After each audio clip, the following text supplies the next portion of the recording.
Hey everyone, it's Mary at Calumet Knits and welcome to my channel. I would like to talk about flat panels on our circular machines. I know a lot of people are hesitant to even try it. They think it's difficult, but it's really not, and I'm going to show you just how easy it can be, and I'll show you the 3 things that you need to look for and do while you're knitting your flat panels.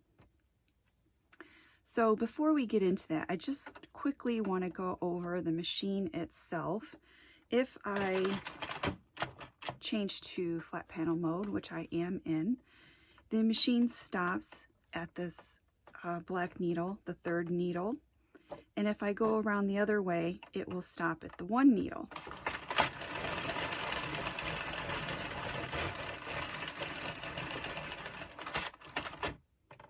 So what that means is the machine, while you're in flat panel mode, when you have the switch changed, it will only knit between needles 4 and 46. So these 3 black needles never get knitted as you do your flat panel. So these 3 needles are reserved for traveling, because in order to knit our end stitches, so in this case 4 and 46, the machine needs to travel these 3 needles over these 3 needles. So if you think about trying to do a flat panel using all the needles on the machine, 3 needles would always be coming off at each end every time you go and change direction. So it's kind of a pain in the butt to pick up those 3 stitches every time on each end in order to knit a whole 46 needles. So Addi also makes these things called Addie Stoppers. They look like this and come in a box like this. You may have seen this or received this with your purchase, and these simply slide over these tabs on your machine, and it prevents the carriage from moving past that point. So if you're doing something that has a lot of rows, these could come in handy to make sure that you don't knit past where you really want to be. I don't really find them that helpful. I prefer to do my flat panels actually in circular mode. So we'll change that back. And I'll show you how I did this little sample here. This is just a few needles knitted. I don't even know how many rows. It's just a quick sample. And here's what the edges look like. I know people have problem with getting nice, neat edges. You can see there, they're nice and tight. And the other side is the same. So I'm going to show you how to do flat panels that will come out nice and neat every time. So we're back in circular mode. And one thing I should mention, when you're in flat panel mode and you're using all of the needles, your row counter will work because you're traveling over the point that gets triggered to get counted. If you do anything less than the full amount of needles, your counter will only record when you move over the black needles in one direction or the other. So that's just something to keep in mind, that if you're not using all of the needles, the counter will record going one direction, reversing, and coming back as one row. Okay, so we're going to go back into circular mode. Oops. And I'll show you how I do small panels like this and get the row counter to work. Okay, to start, what I normally do is put my carriage between the last needle and the first needle. And then I figure out how many stitches I want to use, or needles that I want to use. And I put half of them on one side and half of them on the other. And what that does for me is when I go from one side to the other, my counter is going to count. And when I go back the other way, it will count again. But the one thing you have to keep in mind is that it's counting in the middle of the row.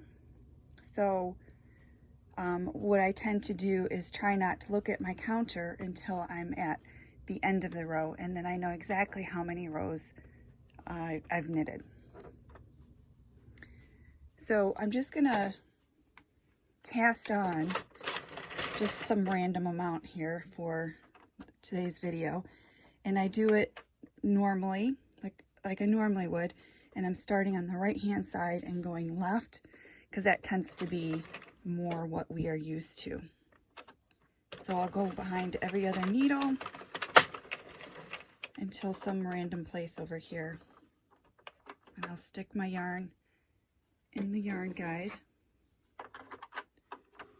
And I don't count my cast on row as a row, so I'm going to go ahead and reset my counter. So if I want number 7 to be my end stitch, I'm going to watch the working yarn here and wait for it to fall behind this red bar, just like that. Once it falls behind the red bar, I can go ahead and reverse direction.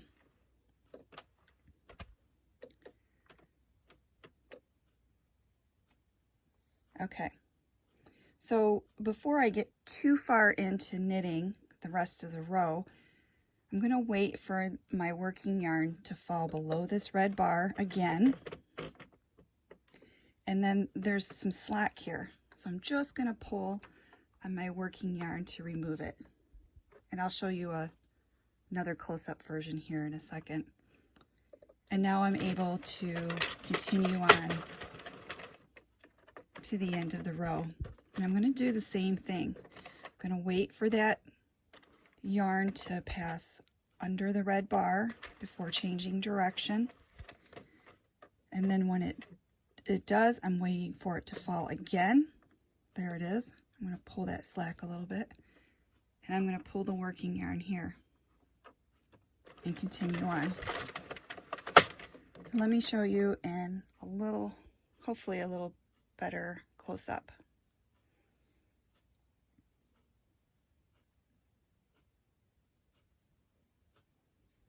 Okay, so here's my stitch. Here's another thing that we need to look for is see how this stitches up on top of the needle. We need to make sure these are pushed down to the bottom all the way before we knit it. Otherwise we'll have tuck stitches and drop stitches. So I'm going to continue to go past my last needle and wait for the yarn to fall below the red bar and change direction. And then I'm going to wait for it to pass the red bar again. See, here's the slack. We need to get rid of that. So gently pull on your working yarn and then continue. So again, this stitch is up. We need to make sure that stays down.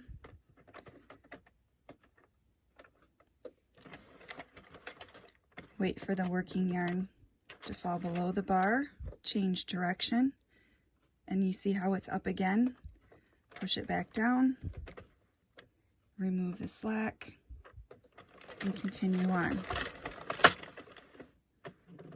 It's up again, so I'm going to push that stitch down, wait for the working yarn to pass the bar, reverse, remove the slack. So 3 things to look for. Wait for the working yarn to pass the bar, remove the slack, and make sure the stitches are pushed down. Those are the 3 things that are going to make a successful flat panel.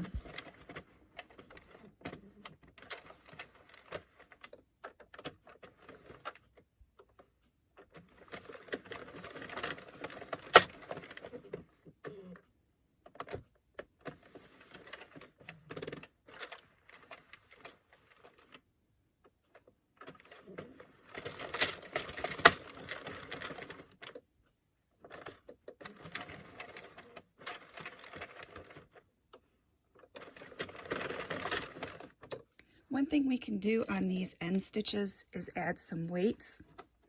This is just a chip clip or a bag clip, and you can just hang it right on that end there.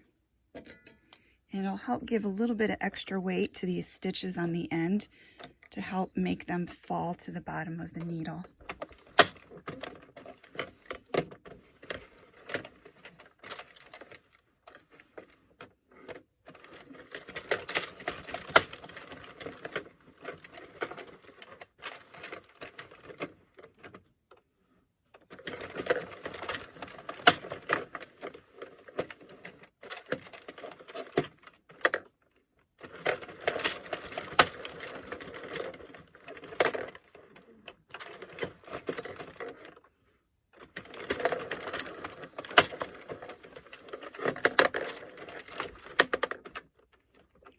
Problem with weights, you'll have to keep adjusting them to make sure that the weight is fairly close to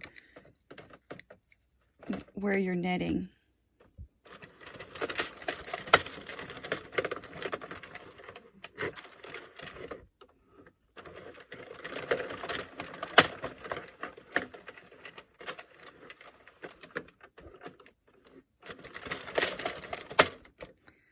So I actually prefer not to use the weights. I like being able to think in my head that I have 3 things to look for and I need to do all those 3 things. Otherwise, I lose my concentration. So to change color, you can do this at either end. Make sure that when you're ready to change your color, I'm going to cut my working yarn here. I'm going to take it out of the yarn guide, and I'm going to make sure that it's fed through that last needle, and I'm going to hold it out here. And when the needle gets caught and it goes down where it's sunken, that's good. Now I can go ahead and change direction and add in my new color. Because see, what happens is when you change direction, you start coming back, it actually finishes knitting that last needle. So I'm going to push that stitch all the way down. I'm going to put my yarn in the yarn feeder, give myself a little bit of a tail. I'm actually going to hold these 2 together, and I'm going to start knitting. Okay, real simple to do. Just need to make sure that that tail is caught by the last needle and gets knitted before you actually put your new color in.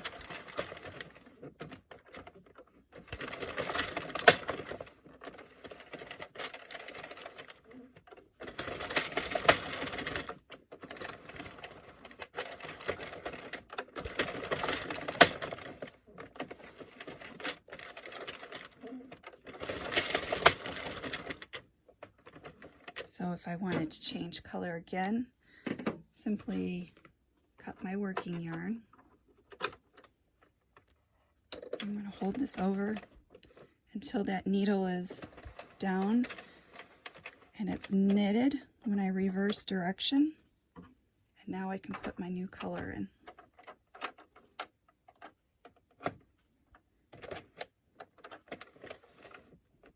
Just like that.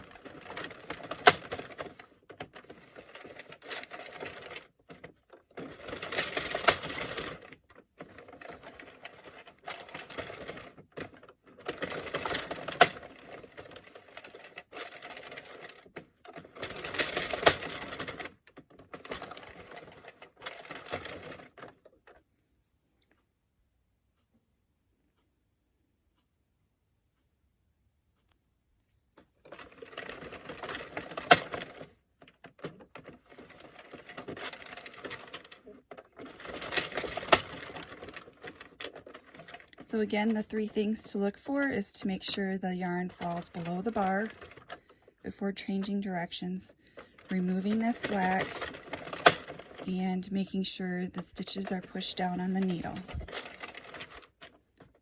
And make sure that stitches pushed down after you change direction as well.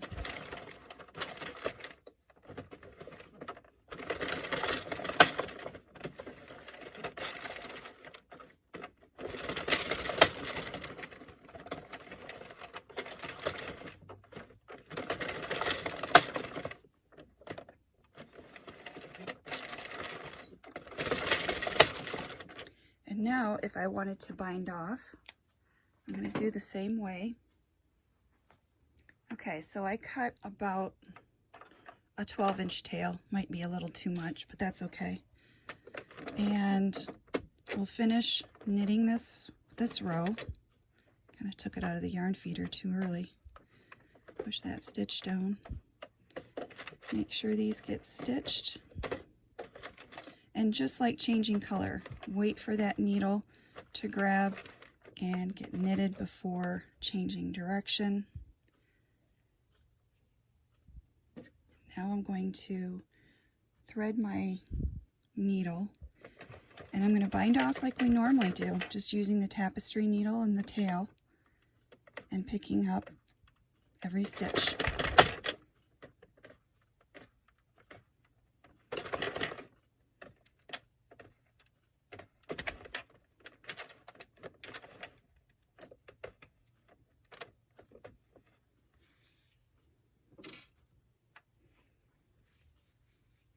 And here is our knitted piece. Oops.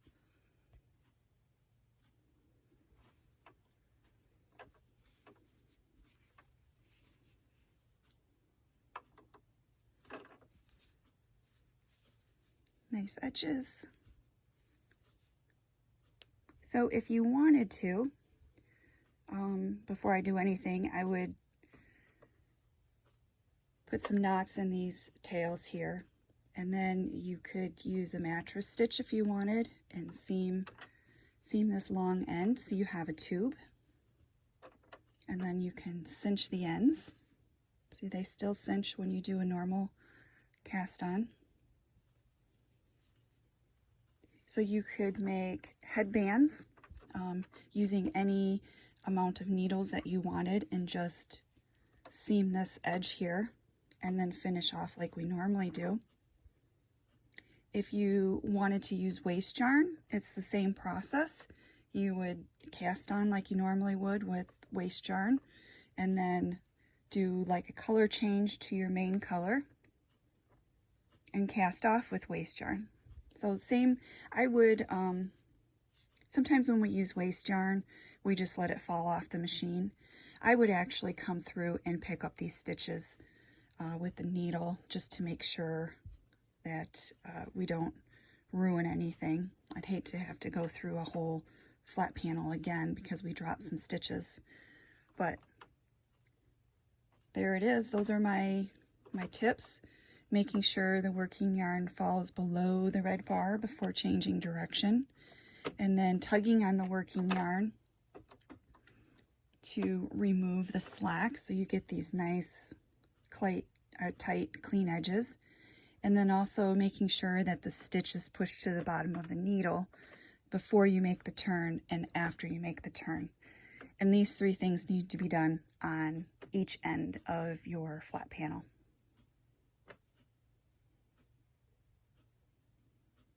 So I hope this helps you be more confident in doing flat panels.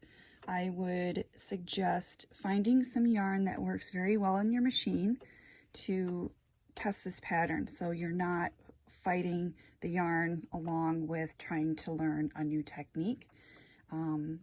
I use obviously the Addi 46, and I use Joann's Big Twist for a lot of my things. And it's the yarn I go to when I want to try something new because it works very well in my machine.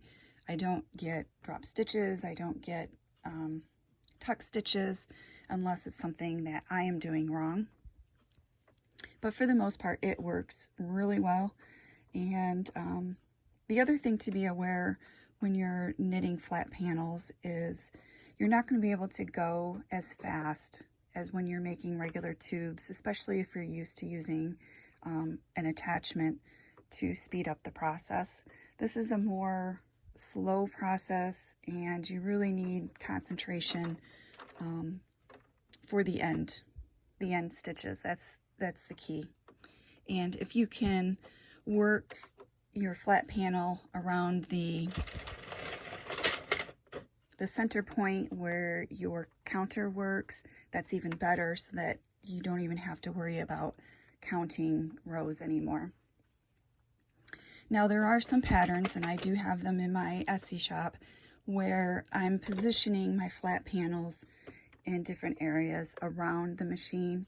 This is so that I can get particular shapes that I'm looking for, and for doing those the counter won't work because I'm not going over the center point. So you could always add a digital counter just as a temporary to count your rows if you wanted to.